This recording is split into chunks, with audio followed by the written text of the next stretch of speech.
Saludos, queridos hermanos, bienvenidos una vez más a esta plataforma CADE, conceptos adecuados de edificación. Su servidora Marley Aristi Almonte. Hoy tengo el privilegio de presentar el estudio de la porción número 4, la Parashá Vayera. Y esta porción, Vayera, su nombre traduce como y apareció. La raíz de la palabra Vayera es Ra, que significa ver. Es decir, que el texto implica que al aparecérsele a Adonai, Abraham lo vio. Y le he dado el nombre a esta reflexión que vamos a estudiar hoy, Abraham, padre de la fe, padre del pueblo de Israel. Y analizamos en esta porción que estamos estudiando desde esta semana, cómo Abraham recibe una visita especial de Hashem. La escritura dice que el Eterno mismo lo visita días después de que éste cumple con lo pedido por Hashem de que se circuncidara él y toda su casa a una edad ya muy avanzada, como señal de un pacto eterno. Vamos a analizar las palabras que dio el Eterno a Abraham en Génesis capítulo 17. Dice así: era Abraham de edad de 99 años cuando se le apareció a Adonai y le dijo: yo soy el Dios Todopoderoso. Anda delante de mí y sé perfecto. Y pondré mi pacto entre mí y ti y te multiplicaré en gran manera. Entonces Abraham se postró sobre su rostro y Dios habló con él diciendo: he aquí, mi pacto es contigo y serás padre de multitudes de gente, muchedumbre de gente, dice otra traducción. Y no se llamará más tu nombre Abraham, sino que tu nombre Abraham, porque te he puesto por padre de muchedumbre de gentes, y te multiplicaré en gran manera, y haré naciones de ti, y reyes saldrán de ti. Y estableceré mi pacto entre mí y ti y tu descendencia después de ti en sus generaciones, por pacto perpetuo, para ser tu Dios y el de tu descendencia después de ti. Y te daré a ti y a tu descendencia después de ti la tierra en que moras, toda la tierra de Canaán en heredad perpetua, y seré el Dios de ellos. Dijo de nuevo Dios a Abraham: en cuanto a ti, guardarás mi pacto y tu descendencia después de ti por sus generaciones. Este es mi pacto que guardarás entre mí y vosotros y tu descendencia después de ti. Será circuncidado todo varón de entre ustedes. Circuncidarán pues la carne de vuestro prepucio y será por señal del pacto entre mí y vosotros. Y de edad de 8 días será circuncidado todo varón entre ustedes por sus generaciones, el nacido en casa y el comprado por dinero a cualquier extranjero que no fuere de tu linaje. Debe ser circuncidado el nacido en tu casa y el comprado por tu dinero, y estará mi pacto en vuestra carne por pacto perpetuo. Y el varón incircunciso, el que no hubiera circuncidado la carne de su prepucio, aquella persona será cortada de su pueblo, ha violado mi pacto. Dijo también Dios a Abraham: a Sarai tu mujer no la llamarás Sarai, mas Sara será su nombre, y la bendeciré y también te daré de ella hijo. Sí, la bendeciré y vendrá a ser madre de naciones, reyes de pueblos vendrán de ella. Entonces Abraham se postró sobre su rostro y se rió y dijo en su corazón: a hombre de 100 años ha de nacer hijo, y Sara de 90 años ha de concebir. Y dijo Abraham a Dios: ojalá Ismael viva delante de ti. Respondió Dios: ciertamente Sara tu mujer te dará a luz un hijo, y llamará su nombre Isaac, y confirmaré mi pacto con él como pacto perpetuo para sus descendientes después de él. Y en cuanto a Ismael, también te he oído. He aquí le bendeciré y le haré fructificar y multiplicar mucho en gran manera. 12 príncipes engendrará y haré de él una gran nación. Mas yo estableceré mi pacto con Isaac el que Sara te dará luz por este tiempo el año que viene. Y acabó de hablar con él y subió Dios de estar con Abraham. Entonces tomó Abraham a Ismael su hijo y a todos los siervos nacidos en su casa y a todos los comprados por su dinero, a todo varón entre los domésticos de la casa de Abraham, y circuncidó la carne del prepucio de ellos en aquel mismo día, como Dios le había dicho. Era Abraham de edad de 99 años cuando circuncidó la carne de su prepucio, e Ismael su hijo era de 13 años cuando fue circuncidada la carne de su prepucio. En el mismo día fueron circuncidados Abraham e Ismael su hijo, y todos los varones de su casa, el siervo nacido en casa y el comprado de extranjero por dinero, fueron circuncidados por él. En este capítulo 17 del libro de Génesis, leemos que el Eterno bendijo a Abraham nuevamente y le dio nuevas promesas concerniente a las bendiciones que tanto él como su posteridad recibirían. Al igual que hace con nosotros, el Señor da a Abraham una promesa, bendiciones, pero él se la fue dando una a la vez, poquito a poquito. Todas las promesas, las bendiciones y los convenios que se le dieron a Abraham se agrupaban en algo que se llama el convenio o pacto abrahámico. El convenio o pacto es de importancia trascendental. Contiene varias promesas. La posteridad de Abraham será numerosísima, tendría derecho a aumento eterno y a poseer el sacerdocio. Él sería padre de muchas naciones. Yeshua, nuestro Mashiach, y reyes vendrían del linaje de Abraham, y ciertas tierras se darían en heredad. Y aquí no hablamos de cualquier tierra. No, aquí estamos hablando de la tierra prometida, de la tierra de Canaán. Y todas las naciones de la tierra serían bendecidas de su descendencia. Ese convenio sería perpetuo, incluso para 1000 generaciones, como dice Génesis 15:18. Entonces, en este mismo libro de Génesis, leemos que el pueblo de Babilonia era un grupo impío y arrogante. Ellos buscaron construir un reino propio, aparte de Hashem, como testimonio de su grandeza. La respuesta de Hashem a los esfuerzos de Babilonia por engrandecer su nombre fue el llamado de Abraham a ser un hombre con un nombre nuevo, que se convertiría en el padre de una nueva nación que sí engrandecería al Eterno. Con la llegada de Abraham aquí en el libro de Génesis, su aparición, el libro cambia del tema, porque en el inicio, si recordamos, en la Parashá Bereshit, vimos al Eterno llamando a la creación, a la existencia de todas las cosas. Luego vemos cómo el panorama cambia y se va a una espiral catastrófica de lo que fue la creación hacia la maldad más profunda, como vimos en la Parashá Noah. Y vimos también cómo el Eterno está llamando a gente al pacto. ¿Cómo? Primero con Noah y luego, como vamos a ver ahora, con Abraham.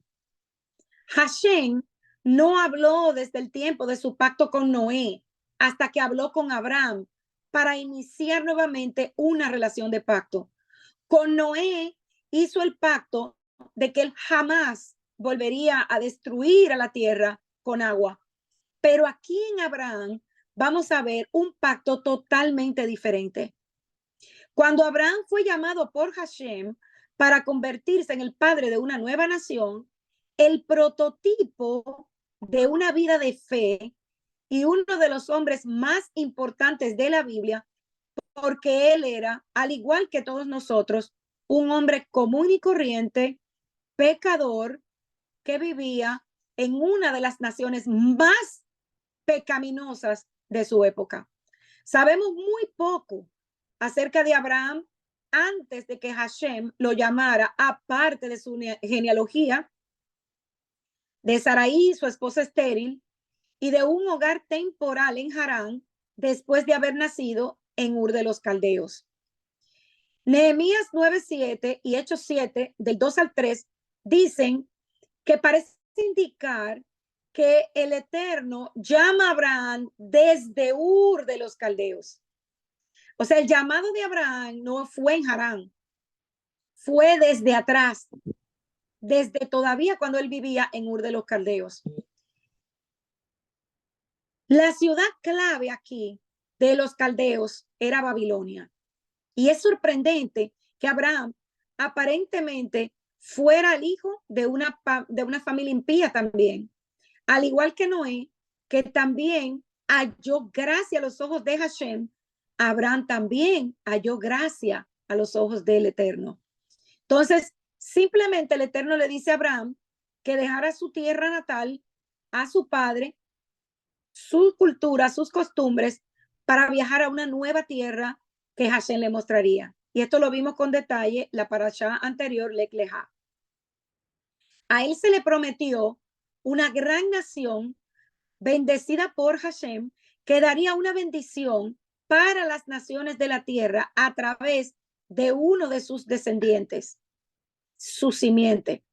Y esto se refiere a la promesa original de la simiente que se menciona en Génesis 3:15.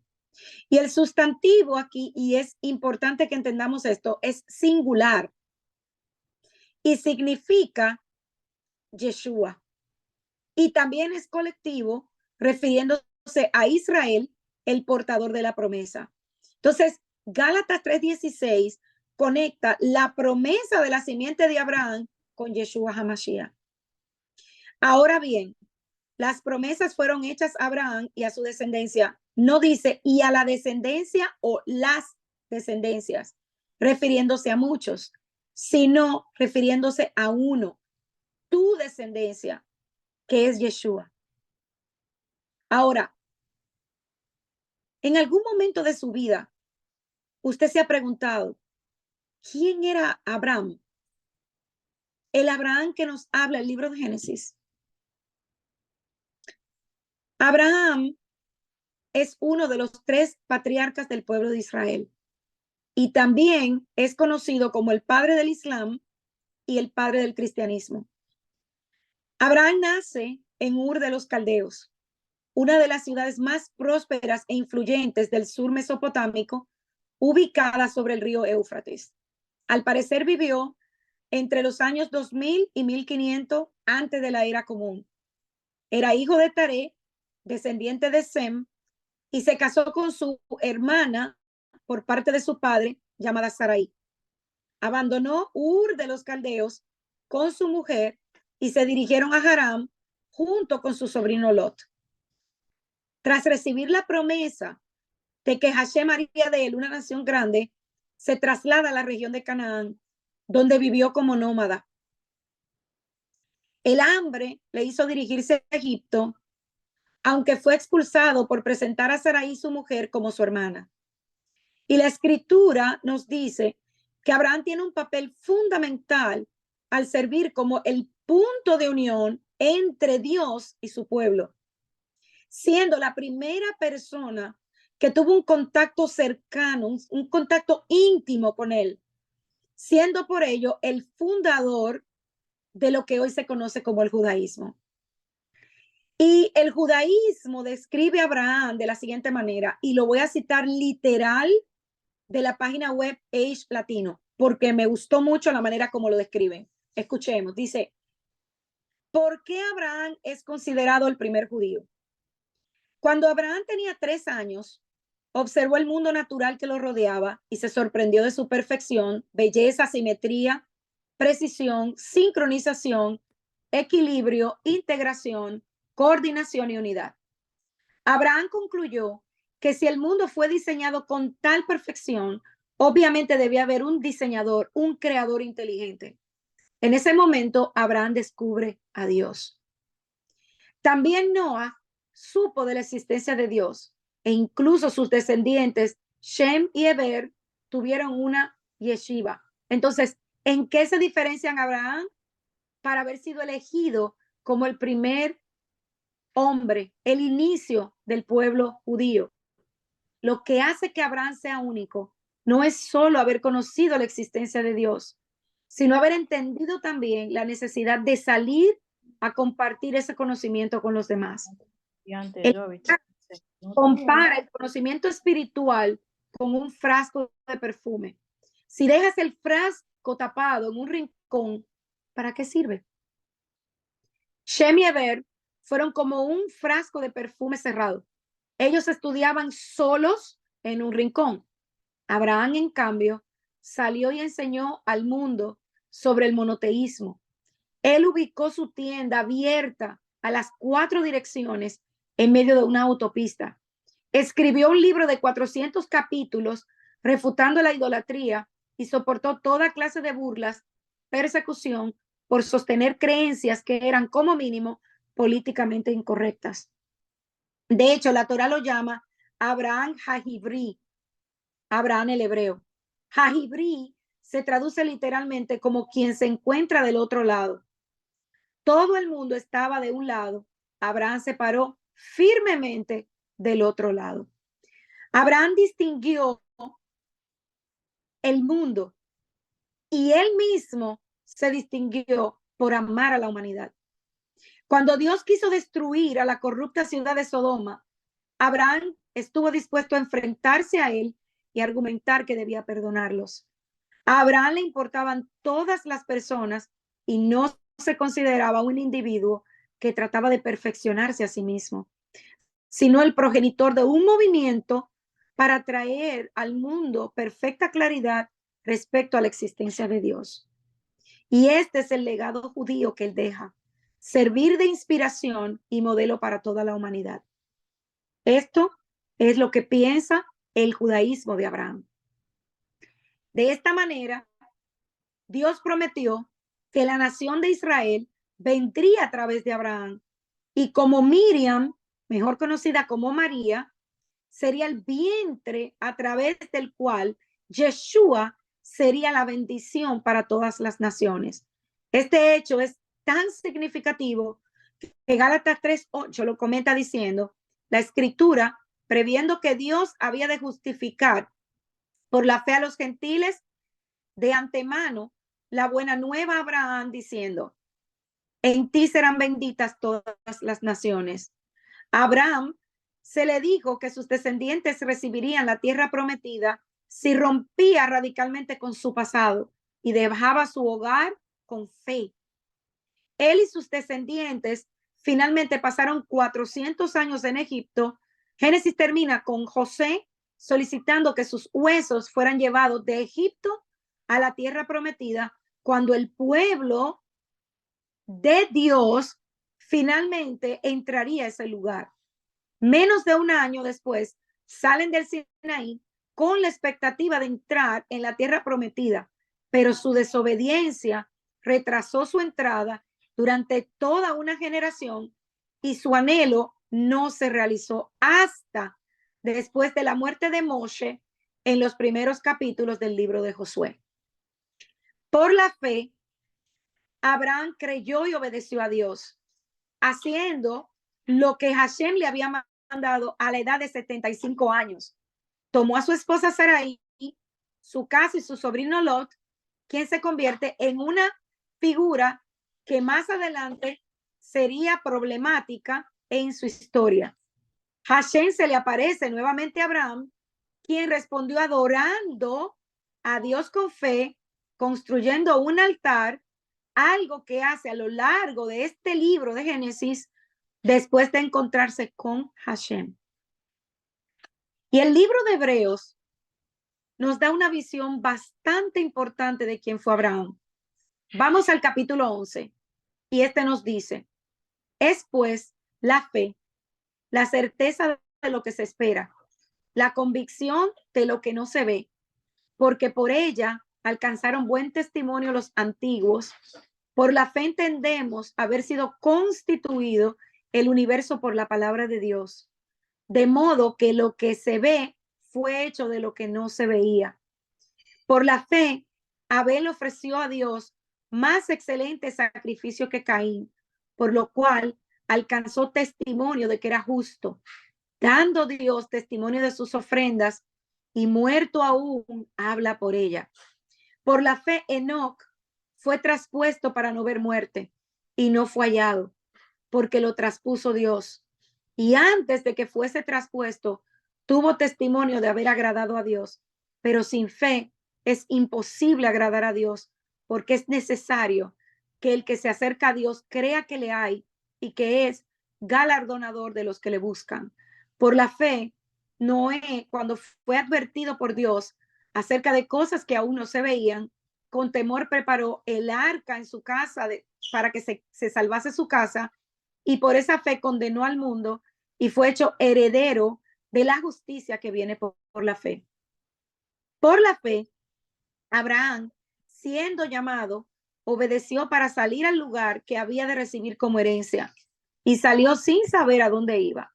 Por la fe, habitó como extranjero en la tierra prometida, como en tierra ajena, morando en tiendas con Isaac y Jacob, coherederos de la misma promesa, porque esperaba la ciudad que tiene fundamentos, cuyo arquitecto y constructor es Dios.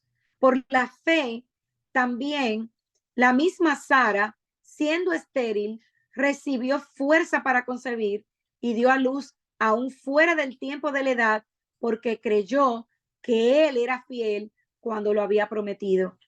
Por lo cual también de uno, y ese ya casi muerto, salió como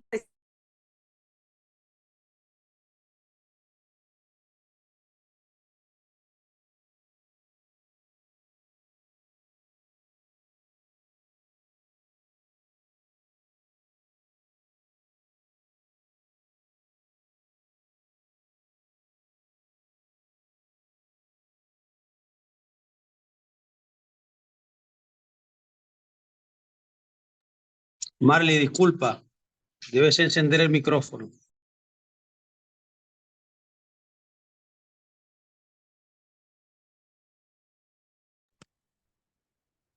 Ok, no sé en dónde me quedé ustedes oyéndome, así que voy a comenzar desde el versículo 14. Porque los que estos dicen claramente dan a entender que buscan una patria, pues si hubiesen estado pensando en aquella de donde salieron, ciertamente tenían tiempo de volver, pero anhelaban una mejor, esto es celestial, por lo cual Dios no se avergüenza de llamarse Dios de ellos, porque les ha preparado una ciudad. Por la fe, Abraham, cuando fue probado, ofreció a Isaac, y el que había recibido las promesas ofrecía a su unigénito, habiéndole dicho, en Isaac te será llamada descendencia, pensando que Dios es todopoderoso para levantar aún de entre los muertos, de donde en sentido figurado también le volvió a recibir. Entonces, ¿qué es la fe? Fe en hebreo es la palabra emuná. Y aquí vamos a analizar algunas cualidades de nuestro padre Abraham. La primera cualidad que vamos a analizar es la fe, esa emuná que él tenía. El concepto que el mundo en general, creyente o no, tiene sobre la fe es que simplemente es creer. Muchas veces escuchamos palabras como hay que tener fe, ¿dónde está tu fe? O ¿de qué fe eres? ¿O qué fe profesas? Ahora, en el mundo cristiano, el verso que la mayoría de las personas conocen y utilizan para explicar lo que es la fe es Hebreos 11:1 que acabamos de citar. Ahora bien, la fe es la certeza de lo que se espera, la convicción de lo que no se ve. Y otro verso muy usado es 2 Corintios 5:7, que dice, vivimos por fe, no por vista. Y estos pasajes nos dan a entender que la fe es creer en algo que no se ve. Por eso es que la mayoría de las personas piensan que el solo hecho de creer que Dios existe es suficiente. O porque dicen que creen en Yeshua es equivalente a tener fe. Pero ¿es esto solamente la fe? ¿Es solamente creer lo que es fe? Si fuera así, entonces, ¿por qué Santiago dice lo siguiente. Vayamos a Santiago capítulo 2, versículo 19. Dice, ¿tú crees que Dios es uno? Bien haces. También los demonios creen y tiemblan. En este pasaje vemos claramente que no basta con creer. Hay algo más profundo aquí, ya que hasta los demonios creen y tiemblan. Hoy entendemos que la fe no sola no basta, ya que la mayoría conocen el pasaje que dice Santiago tiene obras, está completamente muerta. Por supuesto, este pasaje es interpretado que si el creyente no hace obras, es decir, actos de bondad para con su prójimo, en vano hemos creído. Y es que en el griego la fe es pistis y ha sido traducida siempre como fe. Es decir, se traduce como que una sola palabra da el significado total de lo que es fe. Pero sigamos profundizando. El concepto hebreo de lo que es fe es mucho más profundo. De hecho, no está traducida con una sola palabra, sino con varias. Y estudiando estas palabras es que nos va a ayudar a entender el verdadero concepto de fe y lo que involucra, ya que la fe no viene sola, hermanos. La palabra hebrea para fe, como dije, es emuná. Y la única forma en que nosotros vamos a darnos cuenta de lo que verdaderamente significa es ver cómo ha sido traducida esta palabra en algunos versículos. Les voy a leer unos cuantos para que ustedes vean cómo traduce en cada versículo la palabra emuná. Vamos a Éxodo 17:12, dice, cuando a Moisés se le cansaron los brazos, formaron una piedra y se la pusieron debajo para que se sentara en ella. Luego Aarón y Hur le sostuvieron los brazos, uno al izquierdo, el otro al derecho, y así Moshe pudo mantenerlo firme hasta la puesta del sol. En este versículo, la palabra firme es emuná. Vaya tomando nota. Deuteronomio 32:4. Él es la roca, cuya obra es perfecta, porque todos sus caminos son rectos. Es un Dios de verdad y no hay maldad en él. Es justo y recto. En este versículo, la palabra verdad es emuná. Ya tenemos dos definiciones. Segunda de Reyes 12:15. No se le pedía cuentas a los hombres en cuyas manos el dinero era entregado, para que ellos lo dieran a los que hacían la obra, porque ellos lo hacían fielmente. La palabra traducida para fielmente es emuná. Primera de Crónica 9:22. Los escogidos como porteros fueron un total de 212. En sus aldeas se encuentran registros genealógicos. David y Samuel, el vidente, le asignaron sus funciones emuná. También en Primera de Crónica 9:31, la palabra cargo es traducida como emuná. En Segunda de Crónicas 19:9, la palabra verdad, que ya la vimos, es emuná. Entonces, la palabra emuná viene de la raíz amán. Y veamos cómo la palabra amán ha sido traducida también en algunos versículos. Génesis 15:6, ¿de quién estamos hablando? Abraham avino, le creyó a Dios y le fue contado por justicia. Aquí la palabra creyó es amán.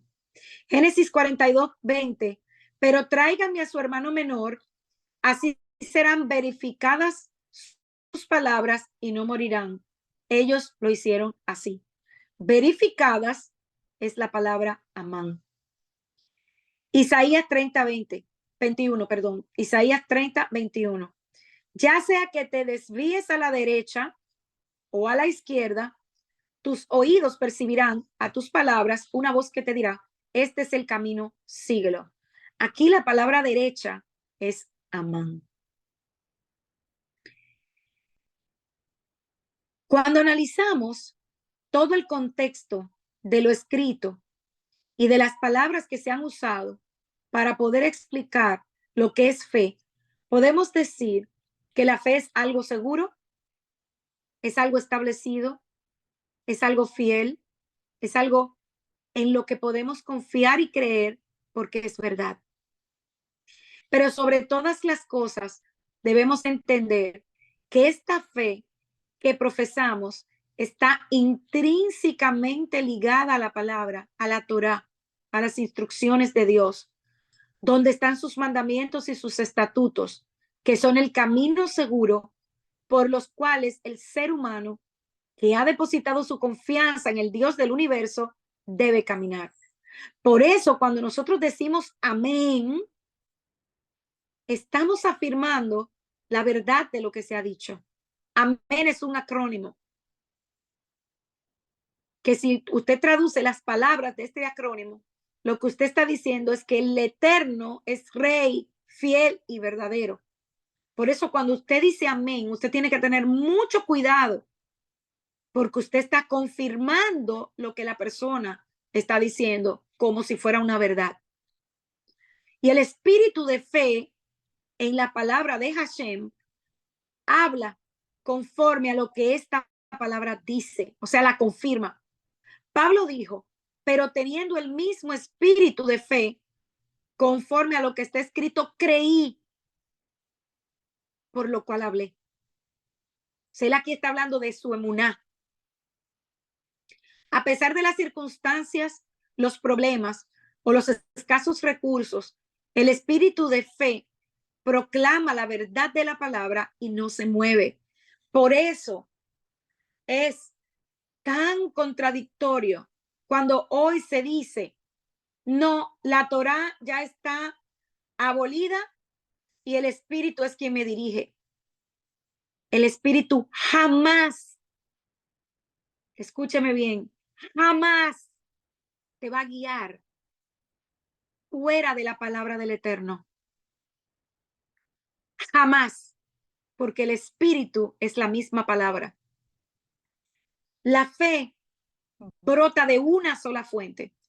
Romanos 10:17 lo dice claro. Dice, así que la fe es por el oír y el oír por la palabra de Dios.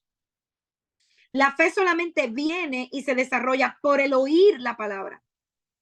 Y a medida que uno escucha con su corazón la palabra de Dios, tendrá la capacidad para tener fe. Y entonces el espíritu de Hashem nos guiará a toda verdad, porque su palabra es verdad. En conclusión, podemos decir que la Torá, la ley de Dios, es la que nos da vida en sí.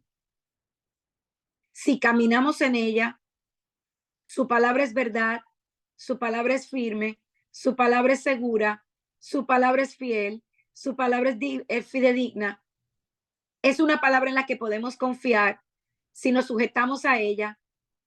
Pero si rechazamos los mandamientos y los estatutos de Dios, caminamos como el mundo en desobediencia, que fue por la causa de la desobediencia que entró el pecado en el mundo.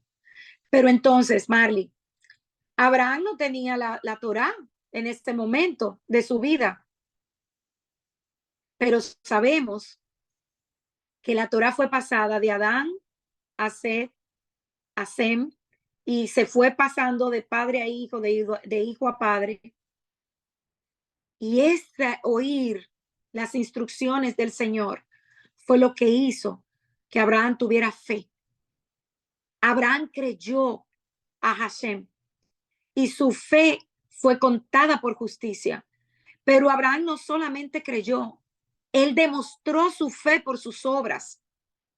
Nosotros, si creemos a Dios, somos hijos de Abraham y herederos del mundo con él, de acuerdo a Romanos 4:1 y a Gálatas 28:29. Como Abraham, demostramos nuestra fe por las obras que nosotros hacemos. Muchos piensan que cuando uno cree a Dios, puede seguir en el pecado y ser salvo de todos modos. Salvo una vez salvo, siempre salvo. Es lo que muchos predican hoy. Pero eso es una mentira. Si nosotros creemos en Dios, ya nosotros no vamos a seguir en el pecado. La Biblia dice que las obras que hacemos no nos pueden salvar. Pero dice, además, que somos creados en Cristo Jesús para buenas obras, las cuales Dios preparó de antemano para que anduviésemos en ella. Eso está en el libro de Efesios capítulo 2, versículo 10. Hermanos míos, ¿de qué aprovechará si alguno dice que tiene fe y no tiene obras?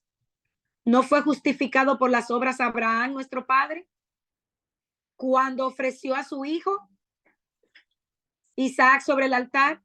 ¿No ves que la fe actuó juntamente con sus obras y que la fe se perfeccionó por las obras? Ustedes ven, pues, que el hombre es justificado por las obras y no solamente por la fe, porque como el cuerpo sin espíritu está muerto, así también la fe sin obras está muerta. Dice Santiago, capítulo 2, desde el versículo 14 hasta el versículo 26. Noé demostró su fe cuando hizo el arca. Abraham demostró su fe en Dios cuando se le pidió sacrificar a su hijo. Los primeros creyentes demostraron su fe en Dios por llevar el evangelio por el mundo. Y muchos de ellos, principalmente los apóstoles de Yeshua, demostraron su fe por escoger la muerte antes de desobedecer a Dios o renunciar a su fe. Entonces, ¿cómo demostramos nosotros nuestra fe en Dios? Esa fe por la cual vale morir es una fe por la cual vale vivir, porque nuestras promesas no son de este mundo. Hoy en día es muy fácil decir que uno cree, pero hay muchos creyentes falsos con una fe muerta. Y hace 4 siglos no era fácil, hermanos, creer en Hashem. Si uno creía en Dios o ponía su fe en Yeshua y le obedecía, era bien probable que usted perdiera su cabeza o fuera quemado vivo. En aquel entonces nadie dijo que creía si no era cierto. Pero hoy vemos cómo se ha levantado tanta mentira dentro del pueblo del Eterno, tanta doble vida, tantos falsos profetas.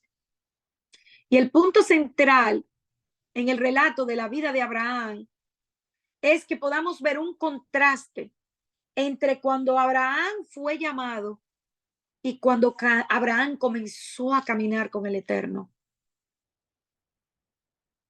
Muchas veces no valoramos ni protegemos a las personas y las cosas que Dios nos ha dado. Pero la historia de Abraham nos demuestra que aunque Dios le prometió a Abraham un hijo a través de su esposa y una nación en la tierra prometida, Abraham esencialmente entregó a ambos. ¿Por qué decimos eso? Afortunadamente Dios intervino y al afligir con enfermedad al faraón y a su casa y hacer que Lot eligiera una tierra diferente a la tierra de Abraham, la cual fue prometida a Abraham, Dios cumplió sus promesas. ¿Y por qué decimos esto? Porque la promesa fue hecha a Abraham. Él no tenía que llevar a Lot con él. Si él tenía fe, él tenía que confiar en que Dios, en su paso por la tierra prometida, por cualquier nación que él estuviera atravesando, lo iba a proteger. Sin embargo, sintió temor, miente y entrega a Sara al faraón. Hashem, sin embargo, cumple su promesa. Y este es un punto importante, central y fundamental en lo que nosotros estamos estudiando. ¿Por qué? Porque como vimos en la parasha anterior, en Génesis 15, el 9 al 11, cuando Hashem hace el Vein Habetarim, o el pacto de las 2 mitades con Abraham, y que como analizamos en la parasha anterior, este pacto en la antigüedad y especialmente en el oriente, era un pacto que se hacía en una ceremonia que consistía en, se mataban ciertos animales partiéndolos a la mitad, desde la cabeza hasta la cola. Este corte dejaba un charco de sangre entre las 2 partes.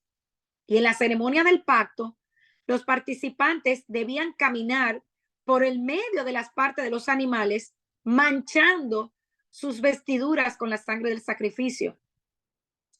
Luego de pasar una y otra vez entre las mitades, decían que así me sea hecho si no cumplo con mi parte del pacto. Con estas características rituales, los pactos eran considerados compromisos jurídicos muy serios. Se les consideraba un compromiso de vida o muerte para siempre. Entonces, utilizando esta costumbre, el Eterno quería asegurarle a Abraham que su promesa era seria y por eso lo llevó a hacer este tipo de alianza. A esta clase de pacto, como dije, se le conoce con el nombre de Bein Habetarim o el pacto de las mitades. El corte del animal simbolizaba una enfermedad o una lesión.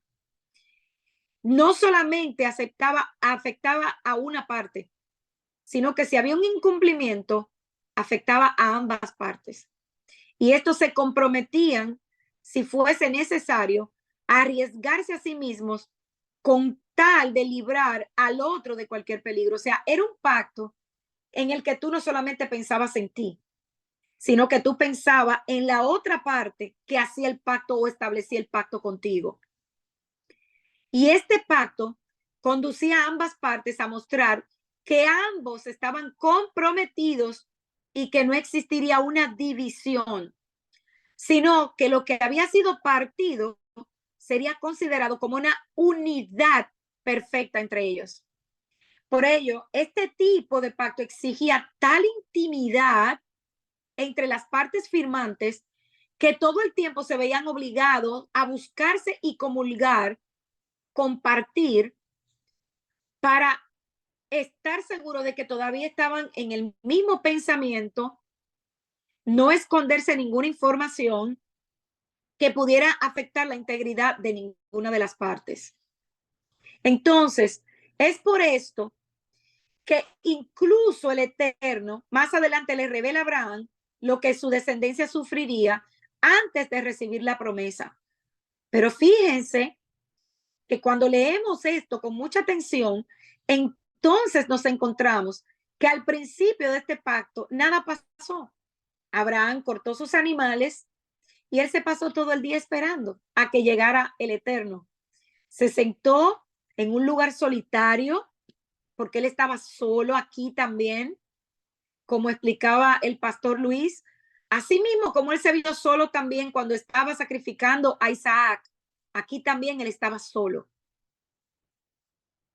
Cuando cae la noche, dice que le entra un sueño profundo a la escritura y un terror de la gran oscuridad sobrecogió a Abraham. Es aquí, en este punto vital, que el espíritu de la profecía, que es el testimonio de Yeshua, comenzó a realizar su magisterio en el alma de Abraham Avinu. La edad de cada animal sacrificado, el largo día de la soledad, tener que lidiar con las aves de rapiña y el terror que le sobrevino a él, ¿verdad? En la noche, era un presagio, mis hermanos, de lo que iba a pasar con la descendencia de Abraham más adelante en la tierra de Egipto. Era como si en ese momento él pudiera sentir el dolor, el pánico, el peso de la esclavitud del pueblo sobre sus hombros, hermanos. Entonces se realiza el pacto, pero él dormido, no como era la costumbre, que ambas partes pasaban por el medio del sacrificio, sino haciéndolo Hashem. Porque el pacto, aquí vemos una vez más, la gracia demostrada por parte del Eterno a su pueblo. El Eterno sabía que ni Abraham ni su descendencia iban a poder cumplir su parte del pacto. Lo duerme y el Eterno toma todas las obligaciones, las responsabilidades de ese pacto mientras Abraham dormía plácidamente. Hashem, para firmar este pacto, se presenta a sí mismo con dos emblemas. No voy a entrar en muchos detalles, pero hoy se enseña que Yeshua y Yuhevahei son dos. Y dicen que el horno humeando era uno y que Yeshua era la antorcha de fuego. Pero no es lo que nos está enseñando la Escritura. La Escritura nos dice que Hashem se presenta a sí mismo con dos emblemas y vamos a ver qué significa cada uno. El horno humeando nos hace recordar la columna de nube que representa la presencia de Dios.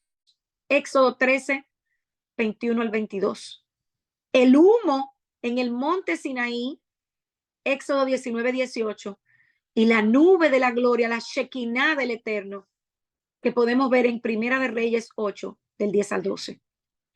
La antorcha de fuego nos hace recordar la columna de fuego que representa también la presencia de Dios. También en Éxodo 13, 21 al 22. Nos hace recordar la zarza que quemaba sin consumirse, que demostraba la presencia de Dios ante Moshe en Éxodo 3, 4. Y nos hace recordar el fuego del cielo que a veces consumía holocaustos que agradaron a Dios en Primera de Reyes 18, 38, Primera de Crónicas 21, 22 y Segunda de Crónicas 7, 1. Por primera vez vio Abraham el horno humeante y la antorcha de fuego que pasaban entre las mitades y el resplandor divino envuelto en una nube, del mismo modo que lo vio Moshe en la zarza y los hijos de Israel en su paso por el desierto, tal cual como permanecería más adelante en el santuario sobre el propiciatorio y entre los querubines. Todos los detalles de este pacto nos permiten entender las razones que hicieron que Abraham fuera único para Hashem. Nuestro padre en la fe no solo reconoció a Yuhevahei como único y verdadero Dios, sino que también entendió que esa verdad debía impactar, afectar a todo el mundo por medio de sus generaciones. Para Abraham, la revelación celestial era clara. Hashem creó a la humanidad para que ésta tuviera una relación especial de filiación con él. Si el ser humano ignora al Eterno, se genera un defecto, porque nosotros fuimos creados con la necesidad de tener una relación con él.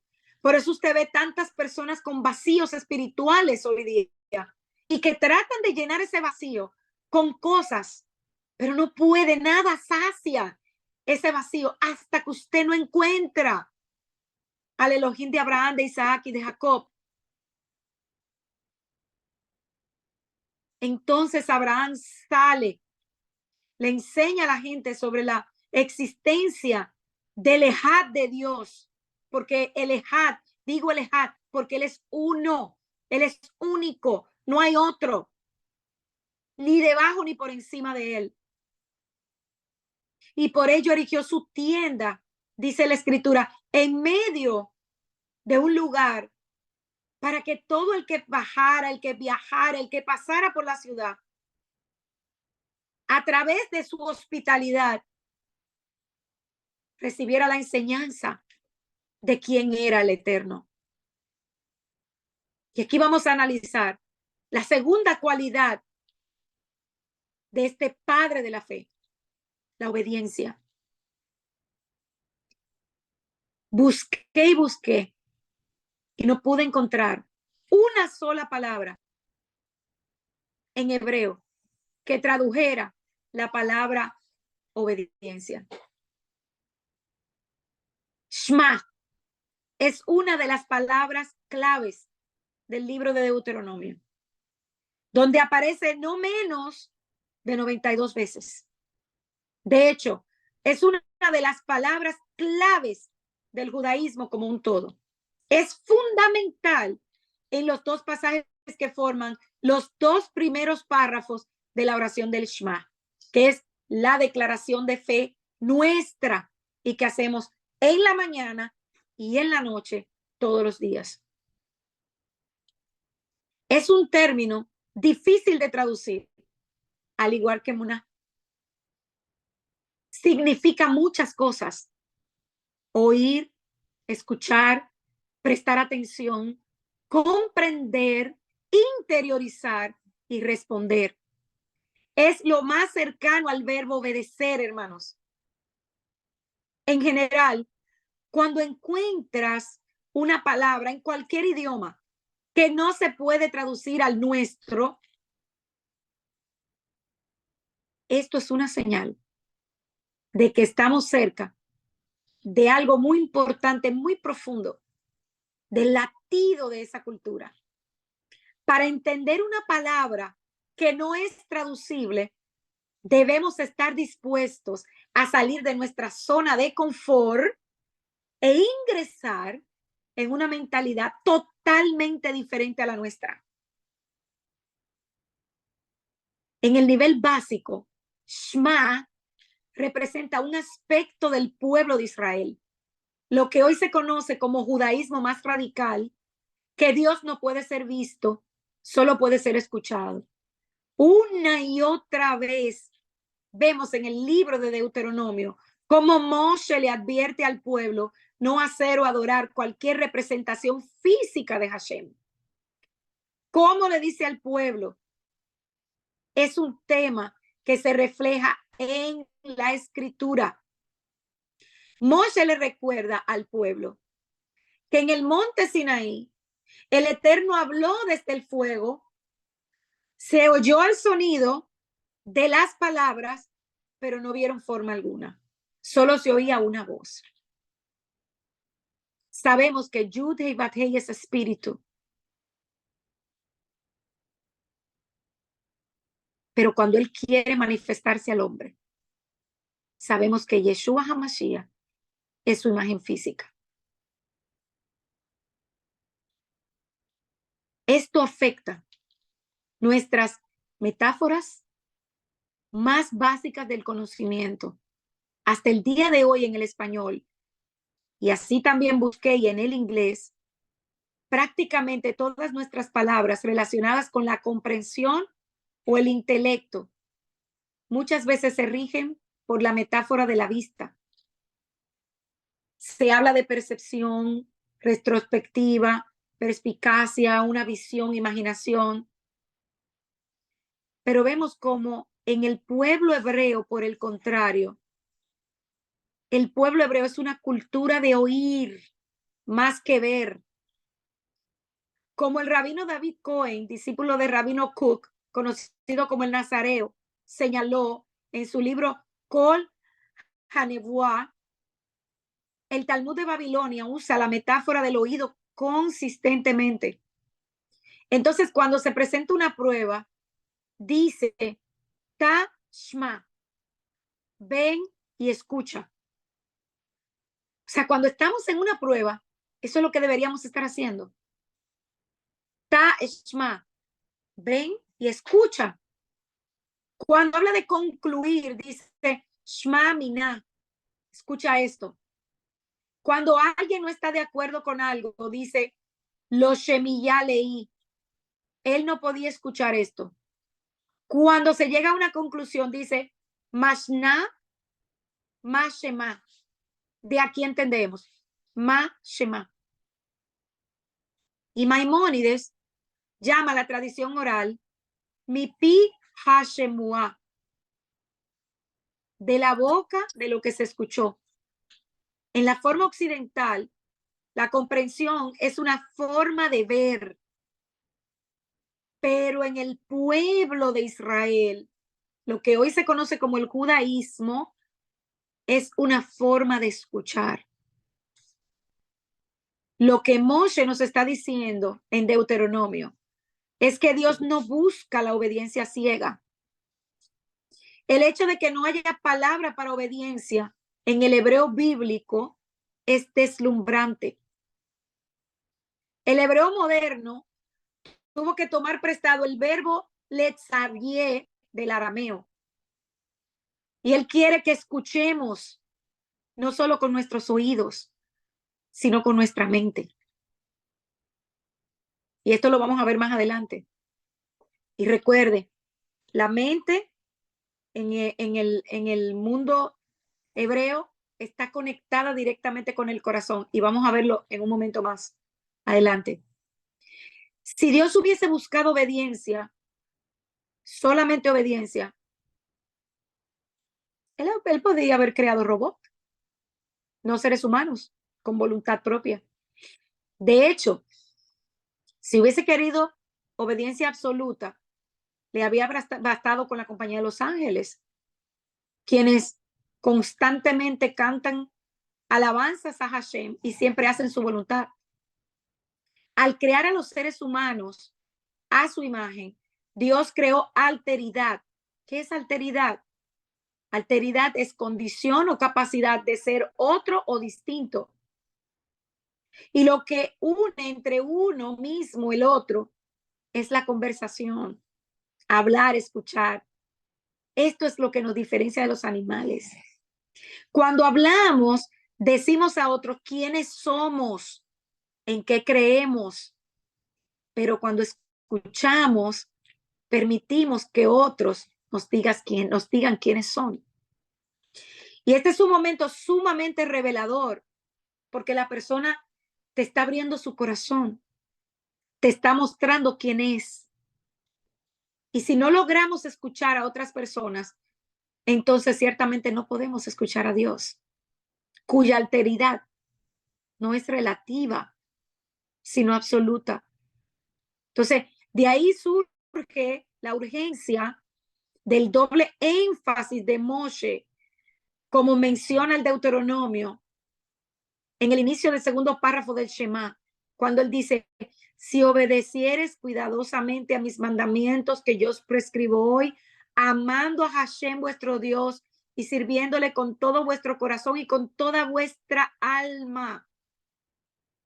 Y una traducción más contundente podría ser, si escuchas, es decir, si realmente escuchas, no oír, escuchar, prestar atención, prestar oído. Y podríamos casi imaginarnos a Moshe diciéndole al pueblo, muy bien, basta ya, no hablen, escuchen.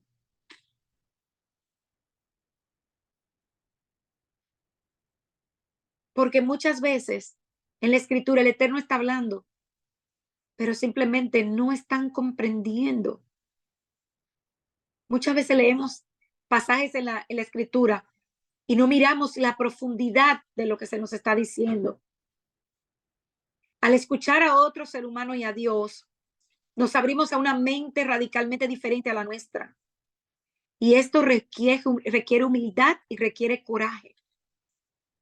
Escuchar nos hace vulnerables. Escuchar es un regalo, es un don. Y es interesante, vuelvo y repito, que no exista en hebreo una palabra que defina la palabra obediencia.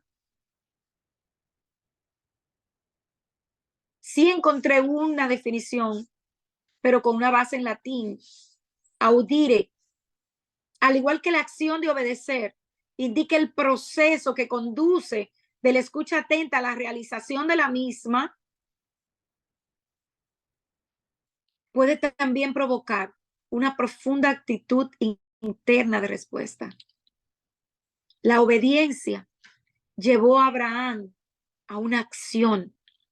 Dice la escritura que él se levantó muy de mañana, preparó su asno y tomó consigo 2 siervos suyos y a Isaac su hijo. Cortó leña para el holocausto y se levantó y fue al lugar que Dios le dijo. Fue una obediencia abnegada. Sacrificio, renuncia voluntaria de una persona a pasiones, deseos o intereses en favor del prójimo.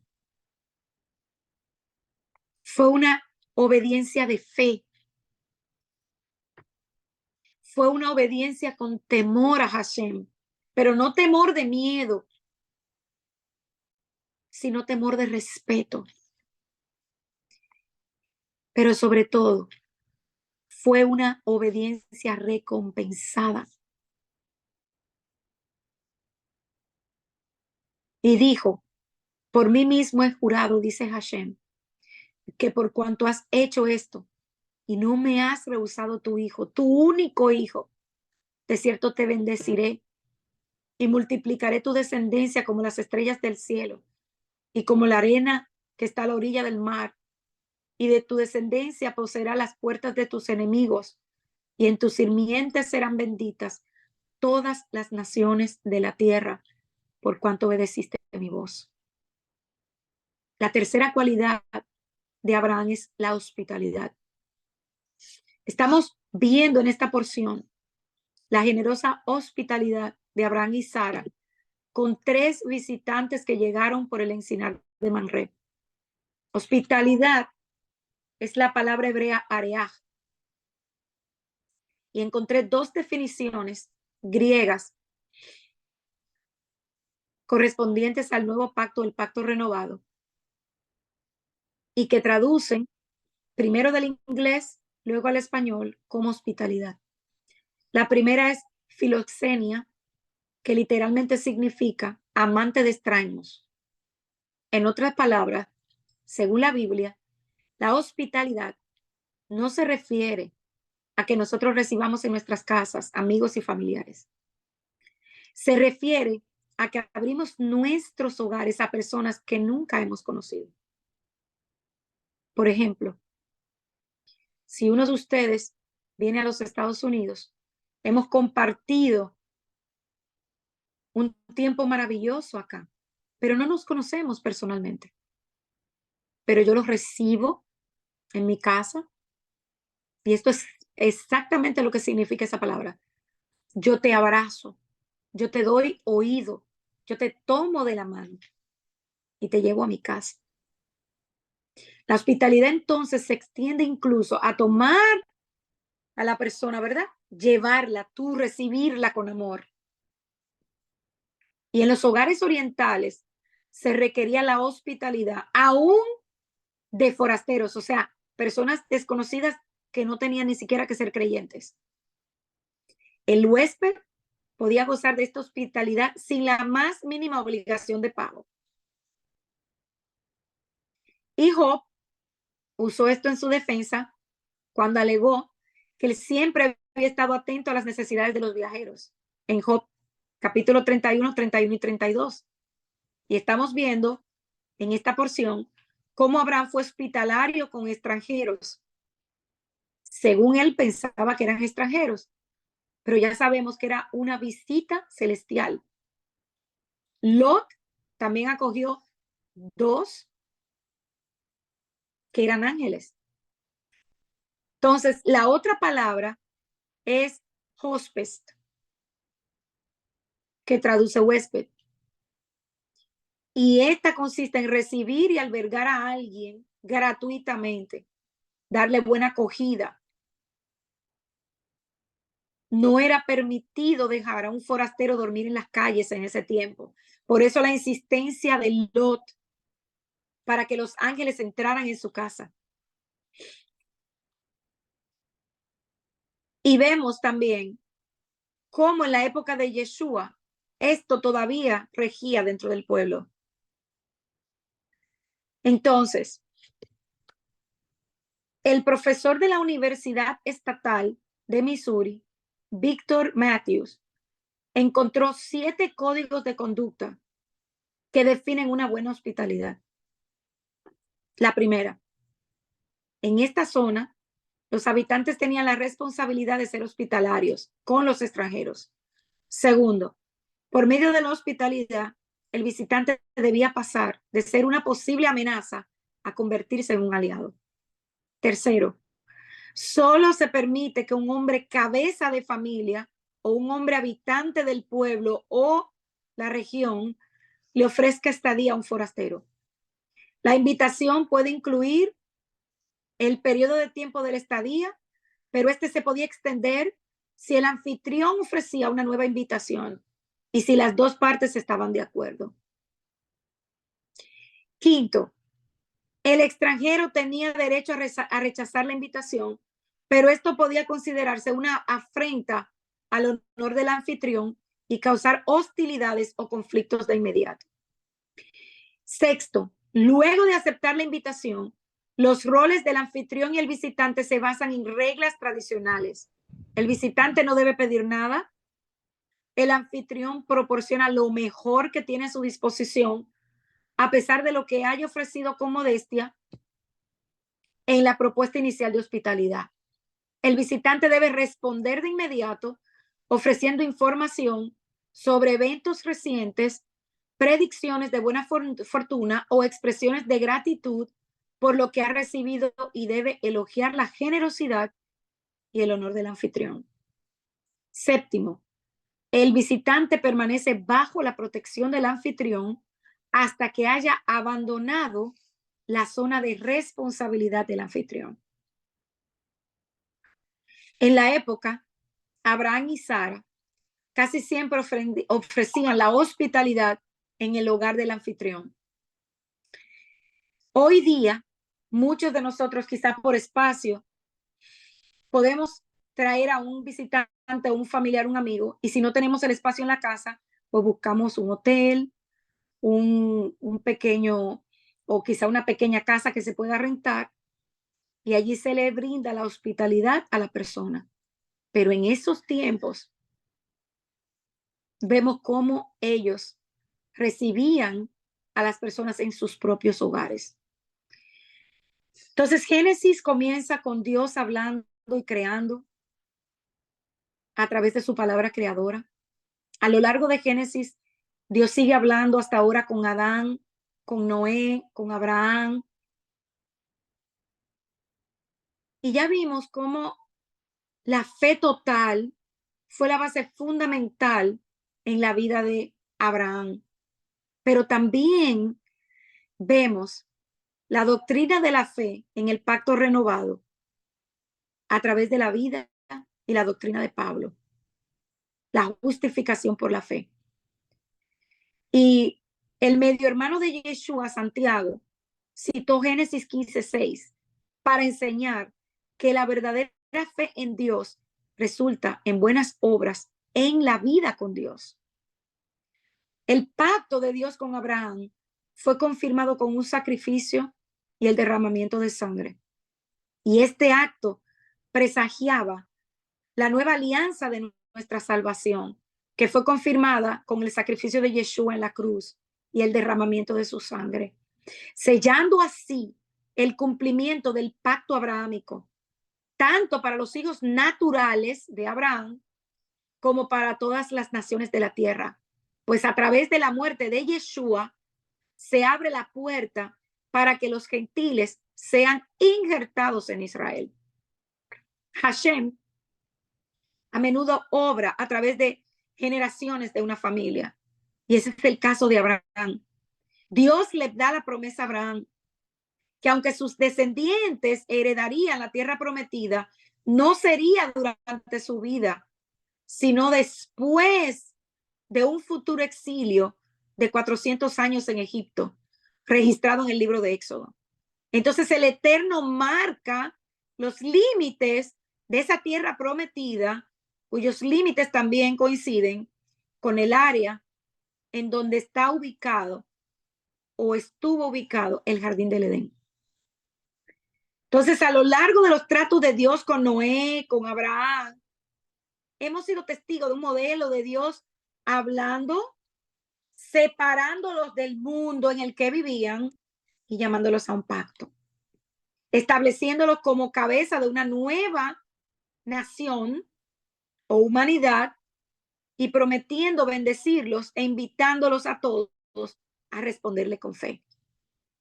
Y en Génesis 16 vemos que este patrón se repite en otra especie de pequeña caída, cuando Abraham y Sarai deciden tomar el control en sus propias manos, y Abraham, aconsejado por su esposa Sarai, toma a Agar, su sierva egipcia, para tener un hijo con ella. Y miren hasta dónde ha llegado el problema cuando nosotros queremos ayudar a Dios. Él no necesita nuestra ayuda.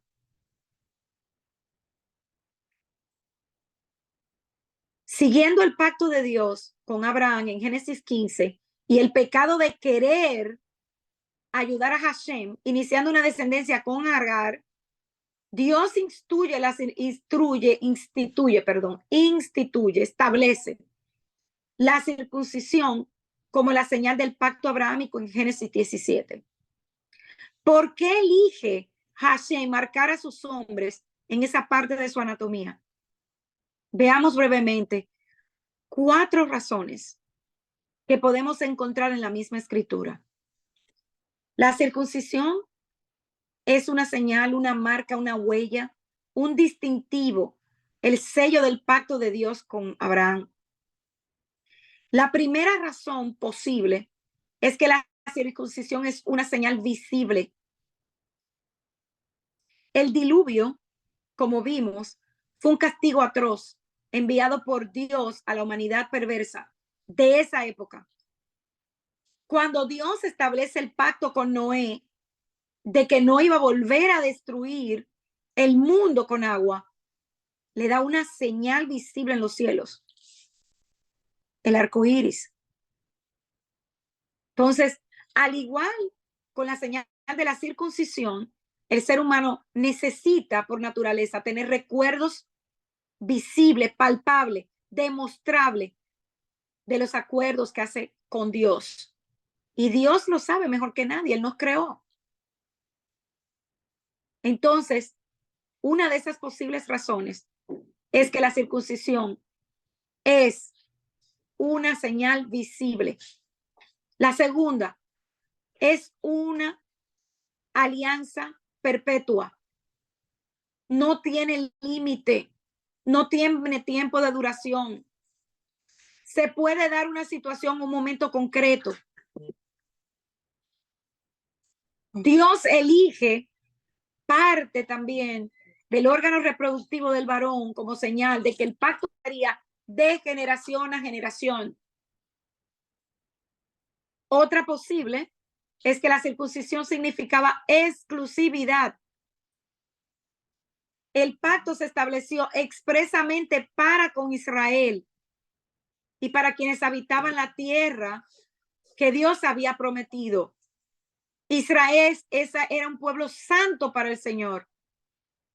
Y al estar la señal escrita con su propio cuerpo, el hebreo debía recordar cada momento de su vida, desde que se levantaba hasta que se acostaba, que él era pueblo santo y especial apartado para Hashem.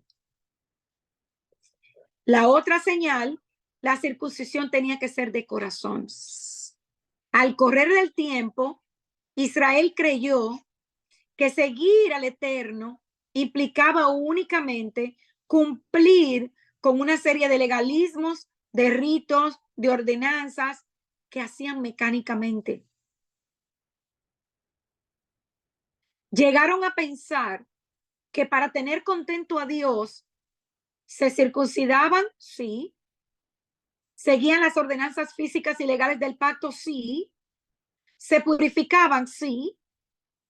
Traían sus sacrificios, sí. Ellos cumplían con todo, hermanos. Pero ¿qué decía Hashem? Se olvidaron de lo primordial. Que el cambio de nuestras vidas, de nuestras acciones, debe ser de adentro hacia afuera. Tiene que ser de fondo, no solo de forma. ¿A qué me refiero? Que debe haber un cambio interno en el hombre, no solamente de apariencias. Que todo sea realizado con un corazón transformado e inclinado a Él y para Él. ¿De qué servía guardar el Shabbat? ¿De qué servía purificarse, circuncidarse, si sus corazones estaban lejos de Dios? Y este ha sido un problema siempre. que hemos sido un pueblo religioso. Y esto es bueno, no es malo. ¿Por qué? Porque un religioso es aquel que hace las cosas al pie de la letra. Pero aquí tiene que haber algo más. Y llegó un momento en la historia de Israel que el Eterno ya no soportó la hipocresía y dice, ¿por qué este pueblo se acerca a mí con sus labios, con su boca, y con sus labios me honra, pero su corazón está lejos de mí, y su temor de mí no es más que un mandamiento de hombres que les ha sido enseñado? Por tanto, he aquí que nuevamente excitaré yo la admiración de este pueblo con un prodigio grande y espantoso, porque perecerá la sabiduría de sus sabios y se desvanecerá la inteligencia de sus entendidos.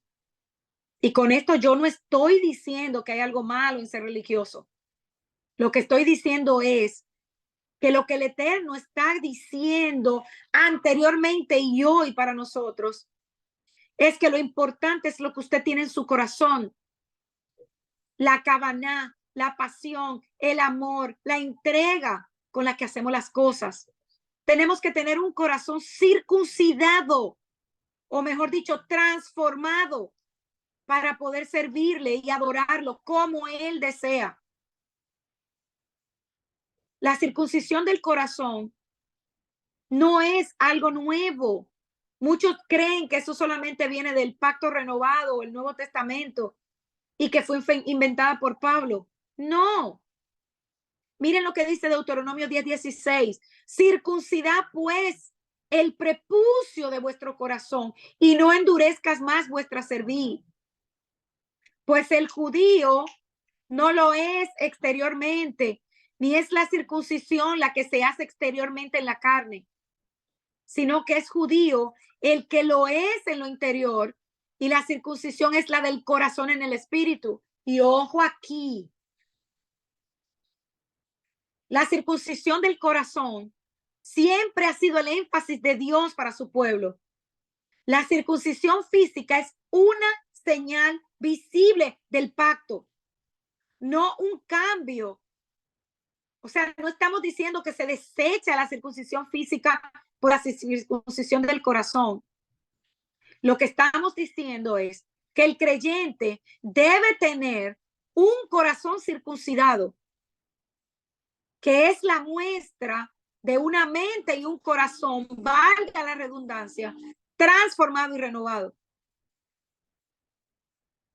La circuncisión física es una señal, pero lo que muestra el cambio en el creyente es la circuncisión del corazón. La obediencia a la Torá, las demandas en la vida del creyente son todas reveladas en la Escritura. La circuncisión física, como digo, es la marca del pacto, un recuerdo corporal de las demandas para los que entran en el pacto. ¿Y por qué es esto importante? Porque refleja el carácter de Hashem y lo que demanda de nosotros. ¿Cuál entonces es la evidencia de un corazón circuncidado? El cumplimiento y la obediencia de los mandamientos. Una persona que realmente ha sido circuncidada de corazón, tú no tienes que decirle que tiene que hacer Shabbat, porque ya lo sabe, lo entiende, lo recibe en su espíritu. Un corazón circuncidado. Tú no tienes que decirle que tiene que guardar las fiestas. Lo sabe, lo recibe, ya tiene la certeza. Cuando Dios reafirma su promesa a Abraham y le dice que le iba a dar un hijo específicamente de Sara, Abraham creyó. Y a pesar de que al paso de los años no veían la promesa y quisieron ayudar a Dios, Dios vuelve y le ratifica que es a través de un hijo de Sara. Sigue creyendo. Nace Isaac.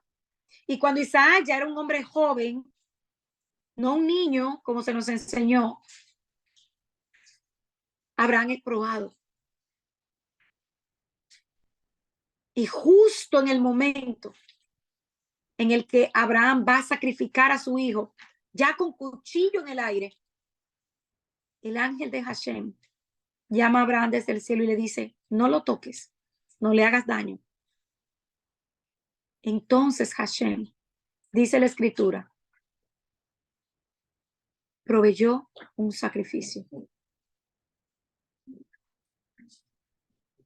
Las comparaciones entre este relato y la muerte de Yeshua son impresionantes.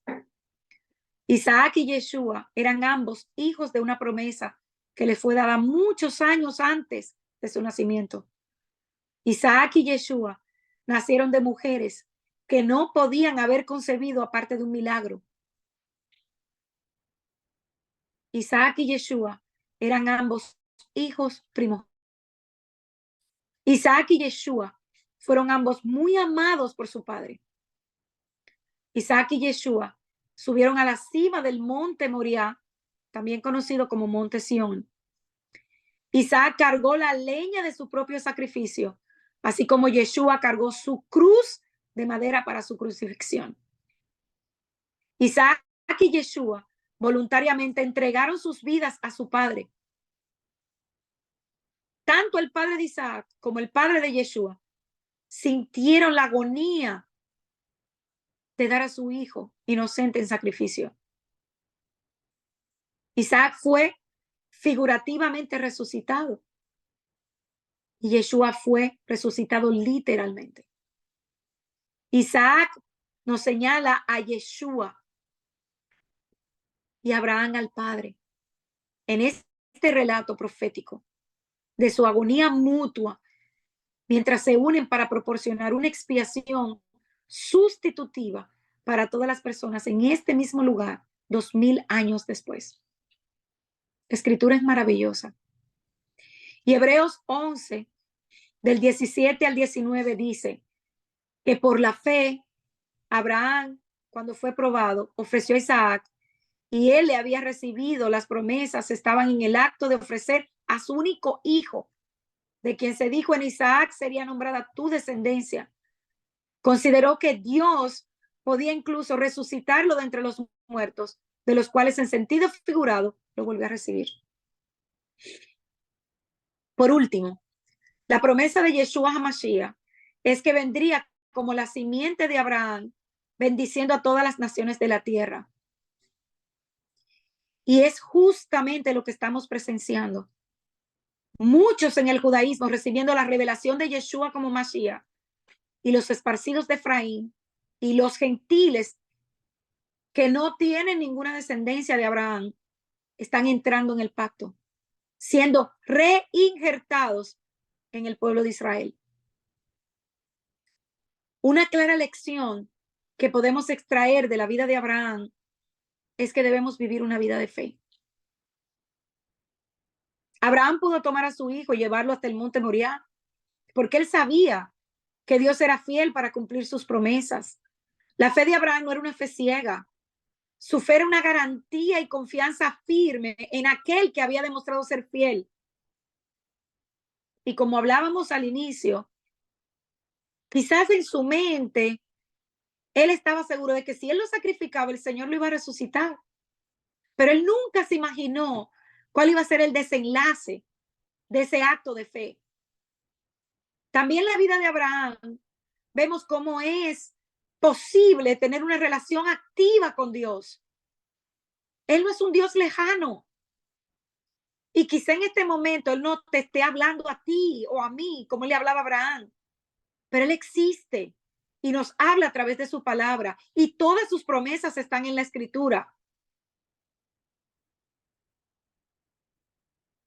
Los errores de la fe de Abraham también nos ayudan a nosotros a crecer, para que veamos que nosotros no necesitamos ayudar a Dios. Si hay promesa en nuestra vida, tranquilo, descanse en Él.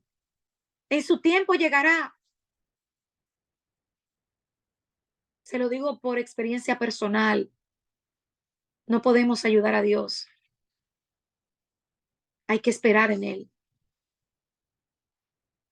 La vida de Abraham es un ejemplo de la doctrina de una fe pura, verdadera, fiel. Y vemos cómo esa fe lo llevó a tener ese lugar preciado de tener una relación tan cercana con Dios. Por último, vemos que Santiago usa la vida de Abraham como una ilustración de que la fe sin obras está muerta. Y el ejemplo que usa es justamente esta, la queidad de Isaac, el sacrificio de Isaac. La fe que fue suficiente para justificar a Abraham y contarlo como un justo a los ojos de Dios. ¿Usted se imagina lo que es que Dios te ve a ti como una persona justa cuando nosotros, ¿qué somos? Somos polvo, llenos de pecado. Y vemos cómo Abraham fue una persona ejemplar. Llevó una vida piadosa. Amaba al Eterno. Y es un ejemplo vivo de fe y esperanza en las promesas de Dios. Nuestras vidas deben vivirse también para que nosotros podamos llegar a tener una fe como la de Abraham. Pero lo más importante es que a medida que nosotros caminemos en los caminos del Eterno, el legado que nosotros dejemos en esta tierra hable aún después de nuestra muerte. Shabbat Shalom, queridos hermanos.